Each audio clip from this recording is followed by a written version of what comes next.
Aabot sa mahigit 50,000 kilo ng tig 29 pesos na bigas ang ibinenta ng National Irrigation Administration sa mga mamimili para sa itinuturing na vulnerable sector. Habang mga bagong aning bigas rin ang inialok mula sa mga Irrigators Association na natulungan ng ahensya. May report si Clazel Pardilla. Basang sisiw nang makarating si Lola Florida sa National Irrigation Administration matapos sumugod sa ulan. Nagsimulang magbenta ng tig 29 pesos na bigas ang ahensya sa ilalim ng contract growing program. Pinilit ko po kasi po gusto ko po makabili ako ng murang bigas kasi po hindi ko po kaya bumili po ng mahal na bigas kasi po namamasura lang po ako.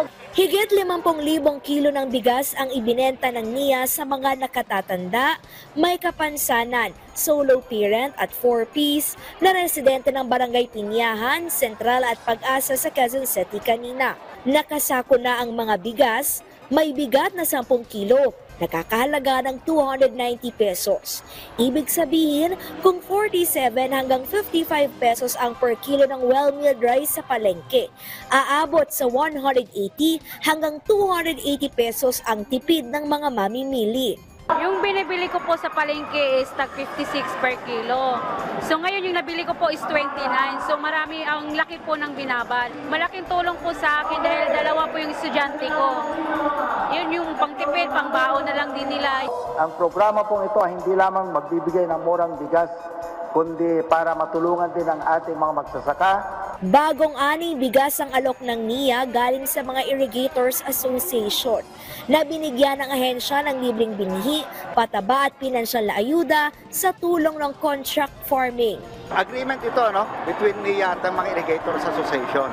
Meron kami bibigyan ng capital sa input, around 30,000 pesos. And then may cash din, 20,000 pesos na cash. And then ibabalik ng mga farmers natin sa NIA 5 tons. Binibili ng NIA siya ng 20 pesos per kilogram na wet. Ang puhunan lang namin yung effort namin, yung pagtrabaho, labor lang zero. Zero. Oo, zero ang puhunan. Kikita kami. Kasi 20 na yun, wala nang kaming gasto. Nasa 40,000 magsasaka pa lamang ang kalahok sa contract growing program.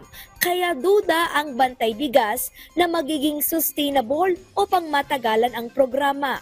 Malinaw na kapag subsidized talaga ay kaya ng ganyan mababang presyo ng bigas. Dapat ang gagawa niyan ay yung national government para ma-ensure na lagyan talaga niya ng budget. Hindi yung gaya ngayon, 29 pesos, nandun lang sa mga ilang mga kadiwa centers. Limited, sobrang limited ang nakakabili. In reality kasi hindi naman natin kaya i-subsidize lahat. Pero malaki na po kasi ang binibigay ng gobyerno sa ating mga farmers. Yun lamang proceed sa RCEP. Iba pa yung budget ng National Rice Program. Ang gusto naman ng ating Pangulo, magiging sustainable ito. Kaya ang gusto ng gobyerno, i-capacitate sila. Sa ilalim ng Rice Competitiveness Enhancement Fund, naglaan ng 10 bilyong piso para sa pamamahagi ng ayuda sa mga magsasaka. Bukod pa ito sa 30 bilyong pisong pondo ng National Rice Program. Gagamitin daw ito ng NIA sa ilalim ng Convergence Approach para mapalawak at maging sustainable ang contract growing program. Clazel Pardilla para sa Pambansang TV sa Bagong Pilipinas.